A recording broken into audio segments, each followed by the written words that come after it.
Pessoal, bom dia, bom dia. Nós estamos aqui de novo. Sou Zilda Costa, eu sou âncora do Energy Women Talks, o diálogo das mulheres da energia, dentro do programa Energy Channel, convidada pelo Ricardo Honório. Muito obrigada, Ricardo. Bom dia para você também. E a gente tem programas com que as nossas entrevistadas são mulheres maravilhosas do setor de energia. Vocês têm acompanhado vários programas que a gente já lançou com mulheres sensacionais que trazem uma história maravilhosa que a gente se inspira. E hoje eu tô com mais uma mulher maravilhosa aqui, Karina Santos, maravilhosa, advogada no setor, e a gente vai falar de coisas muito interessantes. Você não pode perder esse diálogo das mulheres da energia no dia de hoje no Energy Channel. Então vamos lá. Karina, bom dia. Bom dia, Zilda. Muito bom ter você aqui. Obrigada pelo convite. E, pessoal, quem é a Karina, né? Eu tive que anotar porque a mini bio, 2 páginas. Então, vamos lá. Mestrado científico em regulação, uma coisa que inspira, uma advogada sensacional, como ela brinca, filha da PUC. E esse mestrado é uma coroação, assim, uma coisa que a gente se inspira. Ela estudou na International London School, ela vai falar um pouquinho, né? Ela fez MBA na FGV com ênfase no setor elétrico, então é uma advogada que se especializa, né, Karina, no setor elétrico, especializada no setor de energia, e agora ela está fazendo um MBA em riscos de comercialização de energia. Sensacional também na USP. Vai falar um pouquinho por que ela construiu essa carreira desse jeito. E eu queria que você falasse também, Karina, dessa sua pauta, por que você escolheu o setor de energia dentro da tua profissão e também finalizasse para a gente a quantidade de instituições que você é associada, por que isso é importante para você, né? E aí fala, porque essas mulheres estão querendo escutar um pouquinho, mais uma mulher do setor de energia que pode agregar, que pode acrescentar na nossa vida. Obrigada, Zilda, obrigada. Muito gentil da sua parte. Eu entrei no setor por acaso, né? Eu estava no último ano da faculdade, eu sou filha da PUC, né? Na PUC São Paulo. E eu fui convidada para trabalhar numa boutique, que era a Advocacia Waltenberg, com Davi Waltenberg. Então eu entrei, assim, algo por sorte, eu diria, né? E daí no Waltenberg eu fiquei alguns anos, lá eu acabei fazendo uma especialização, né, na época que eu estava lá na GV, em Direito Econômico. Depois acabei indo fazer um mestrado científico na London School of Economics, na LSE, porque não tinha um mestrado em regulação no Brasil, né? Voltei para o Brasil, enfim, continuei na advocacia, né, continuei trabalhando, e eu senti a necessidade de entender o setor de uma maneira mais ampla, né, porque o setor ele não é só direito, né, ele é o físico, ele é o econômico. Então fui fazer um MBA com ênfase no setor elétrico na FGV, terminei e enfim, não consegui parar, né? Bom, veio a pandemia, etc. Acabei indo para uma empresa de energia solar e hoje eu estou terminando um segundo MBA, que é um MBA de riscos na comercialização. É uma parceria da Câmara de Comercialização de Energia Elétrica com a USP. Gente, mais de 10 anos de especialização, um currículo sensacional, admirável. E eu queria falar ainda desse tópico de educação, a importância da gente continuar estudando, né, Karina, para as mulheres e até para a C-Level que nos ouve também, sempre se atualizando. E eu achei, assim, incrível o tema que você escolheu para o seu TCC. Eu queria que você falasse um pouquinho por que você escolheu o tema de criação de mercado flexível. É um tema que vai te dar trabalho, né? Já tá dando, né? Eu acho que nós, mulheres, né, estamos num setor muito masculino. Então, em regra, eu acho que, assim, estudar mais faz com que a gente se desenvolva mais, né? O dia a dia, ele cobra mais da gente, né? Eu sinto isso. E o setor elétrico, ele mudou muito nos últimos anos, né? Então, a gente teve a introdução, né, muito forte nessa grande representação das fontes renováveis intermitentes, que não são despacháveis, né? Então, a operação do setor pela ONS, ela tem sido mais complexa, né? A gente tem hoje o problema do curtailment, que é um problema que ainda não tem solução, ele veio para ficar, é algo que é algo complexo que requer uma solução também complexa, né? E antes a gente só se preocupava com energia, hoje a gente se preocupa com potência e, né, também estamos criando essa preocupação como setor na flexibilidade, que é o tempo que leva para atingir a potência, né? Então, esse intervalo de tempo, ele é justamente a flexibilidade. Então, isso é necessário diante de toda essa complexidade operativa, né? De operação do setor como um todo, esse desafio esse abacaxi que o ONS tem nas mãos. Karina, é incrível a gente ver uma advogada escrevendo desse assunto. É você referência. Mas eu queria falar uma coisa aqui para o pessoal que nos ouve sobre o papel da mulher no setor elétrico, né? Muito mais masculino, como você falou. A gente está num setor ainda que é o setor científico, matemáticas, o setor das engenharias, ele é predominantemente masculino ainda. E ver que a gente. Quem se identifica aí? Quem se identifica que estudar muito mais, se envolver muito mais, prestar mais atenção, né? E tem uma coisa sensacional, né? A Karina faz isso tudo sendo mãe. A gente tem a família, né? E teve um menino ainda tem esse desafio, né, Karina? Consegue conciliar toda essa agenda com o bebezinho de 1 aninho? É uma loucura, né? Eu acho que eu pensei em desistir do MBA muitas vezes. Mas, assim, se a gente né, soubesse de antemão todos os desafios, a gente não faria. É verdade. Então, assim, vamos fazer Vamos. E depois a gente vê Olha, como fazer.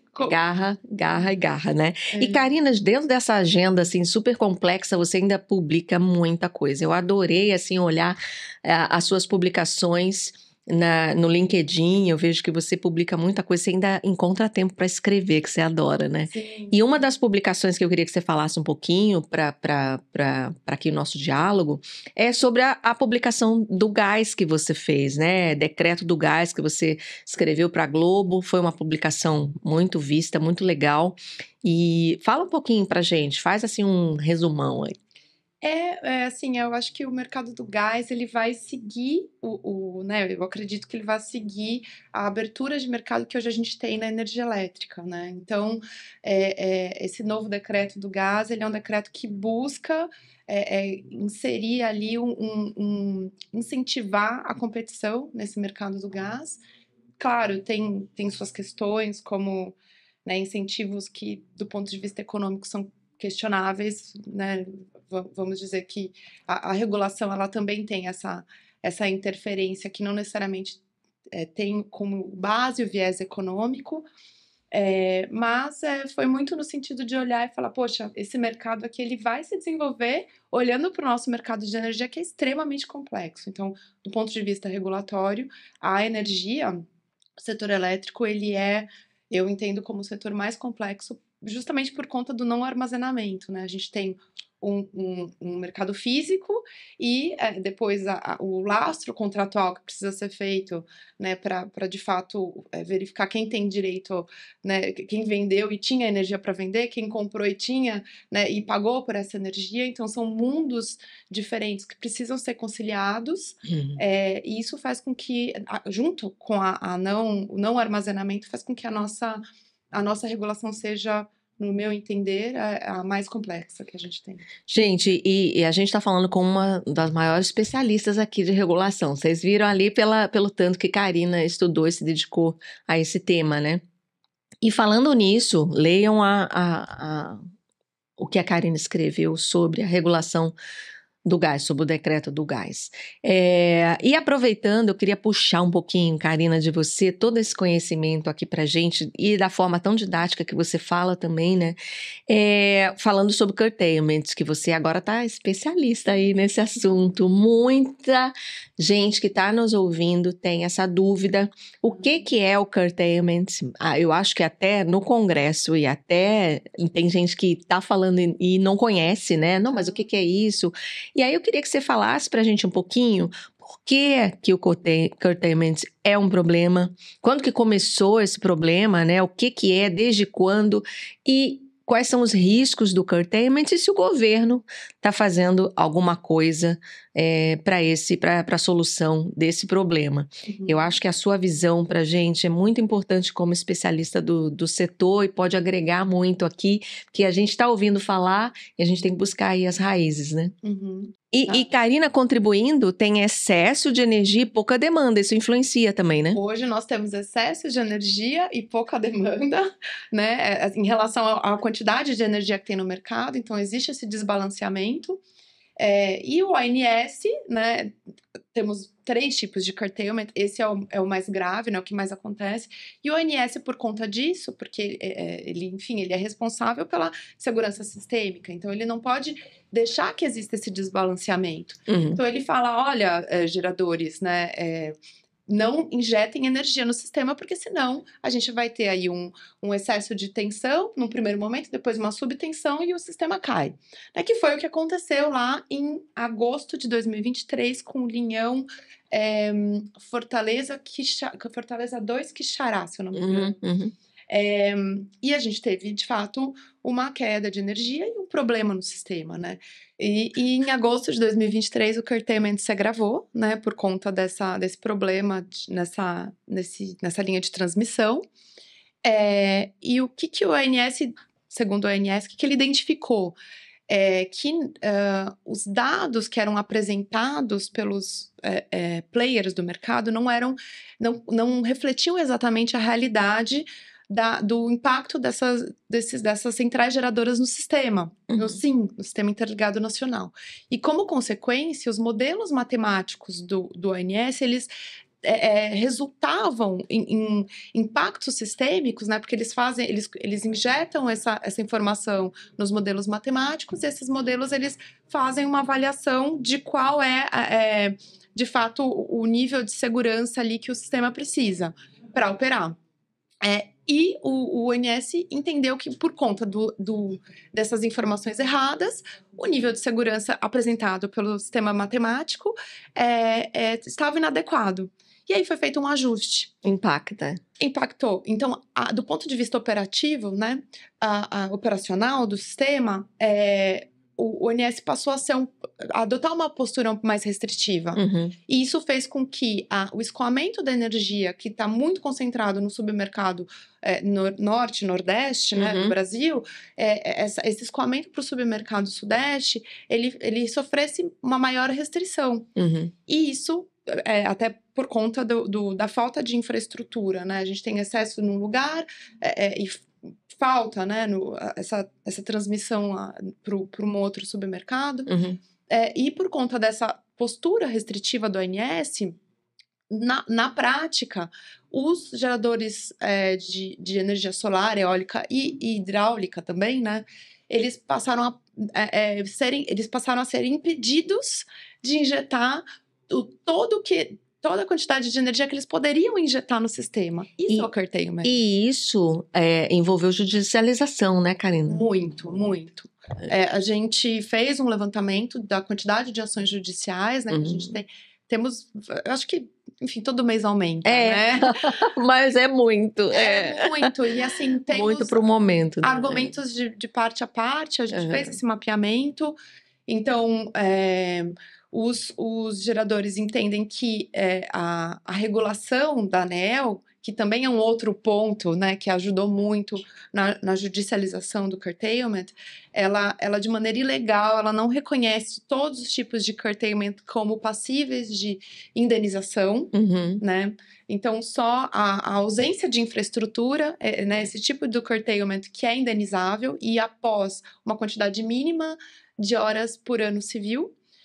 Então, os geradores entendem isso como ilegal, é um argumento deles. A ANEEL, por outro lado, entende que não, né? Isso foi feito dentro dos limites legais. Os geradores reclamam da falta de transparência nos modelos matemáticos do ANS, nas classificações dos tipos de curtailment. Então, tem aí uma revisão de qual curtailment é de qual tipo, para verificar se é passível, esse curtailment é passível ou não de indenização. Enfim, então tem toda uma complexidade, né, que o mercado hoje está lidando e que, de fato, precisa ser endereçada. E isso é uma coisa que eu queria perguntar também para quem está nos ouvindo. Será que a sua empresa é uma empresa de geração distribuída e acha que vai ficar livre do curtailment? Cuidado, porque não vai ficar.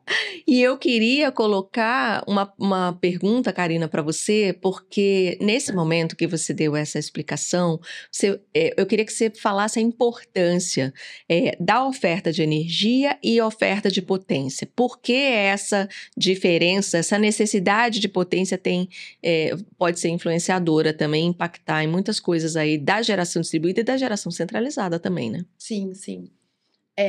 Antes nós tínhamos energia e potência juntas, porque o nosso sistema era hidrotérmico, né? Com a inserção das renováveis eólica, solar, nos últimos anos, a gente tem fontes que não são despacháveis pelo ONS. Então, se existe ali uma necessidade de atendimento de uma carga, o ONS ele tem dificuldades de encontrar recursos, né? Ele tem menos recursos disponíveis para atender aquela carga. E esse descasamento é o que a gente se preocupa também, né? Com certeza. Hoje falta potência no mercado, né? Então, a gente teve a realização de um leilão de potência há alguns anos. Hoje, o governo ele tinha, enfim, né, a intenção de fazer um novo leilão que acabou sendo judicializado e acabou não, né, o governo desistiu, deu um step back ali. Mas de fato é uma necessidade do mercado numa situação na qual a dinâmica setorial ela mudou. E você estava falando sobre o armazenamento agora há pouco. Você acha que ele pode ajudar? Com certeza, com certeza. O armazenamento é algo que a gente também tem aí uma perspectiva, né, de realização de um leilão de armazenamento. É algo que vai trazer segurança, né, maior segurança, que é um valor extremamente importante para o setor, né? Se acaba a energia, a gente tem aí um impacto no PIB. Né? Verdade. Mas o que a gente precisa olhar é o sinal econômico. Qual sinal econômico a gente esses leilões eles vão considerar? A gente não pode ter reserva de mercado. E hoje o que a gente vê no setor, o que a gente mais vê é briga por interesse, né?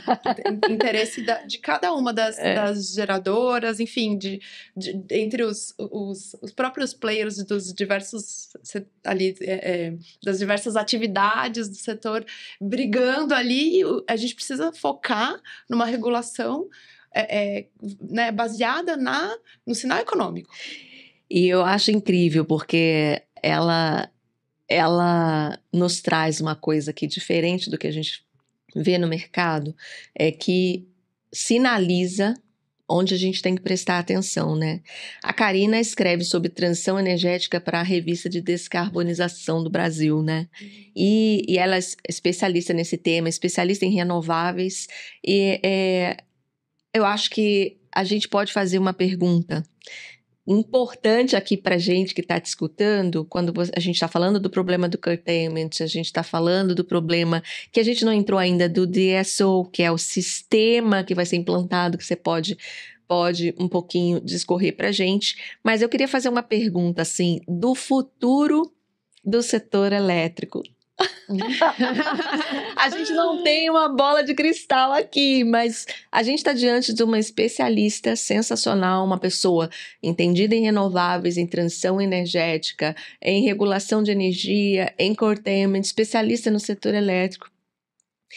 Se especializou tanto nos estudos científicos quanto na própria direito de energia, vamos dizer assim, né, que nos ajuda bastante a entender como é que esse setor funciona.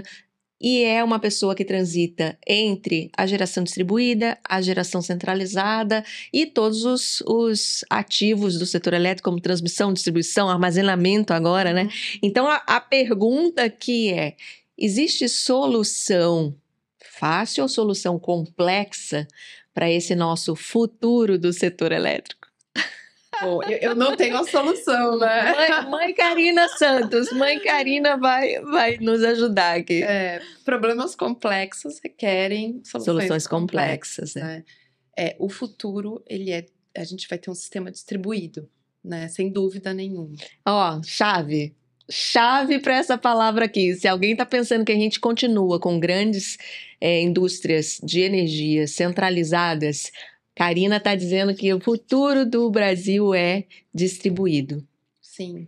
E isso, embora assim represente riscos, também representa oportunidades de negócio. Sensacional, né?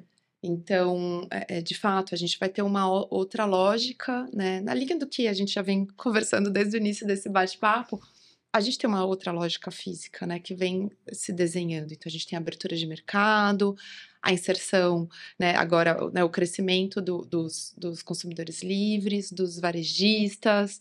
Então, tem aí uma nova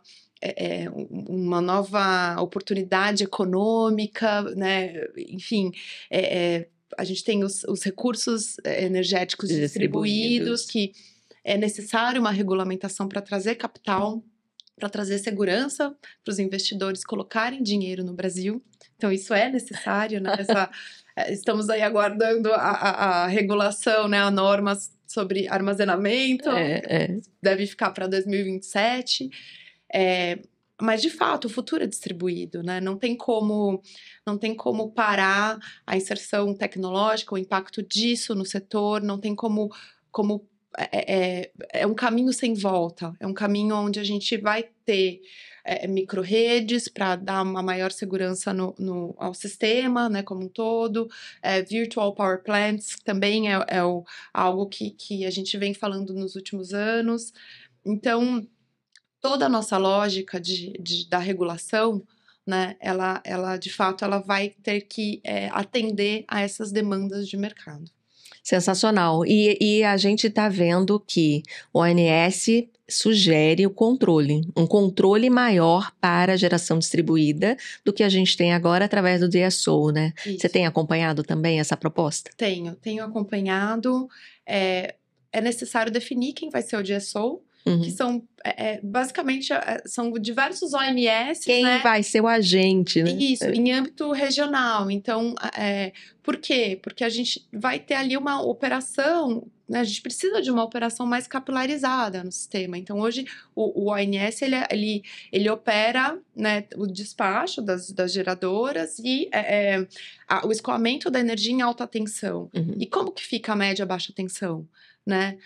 Hoje a GD ela tem um impacto físico no sistema, né? Porque a energia ela é injetada na rede e depois ela é retirada da rede. Então tem ali um espaço no fio que fica para a GD.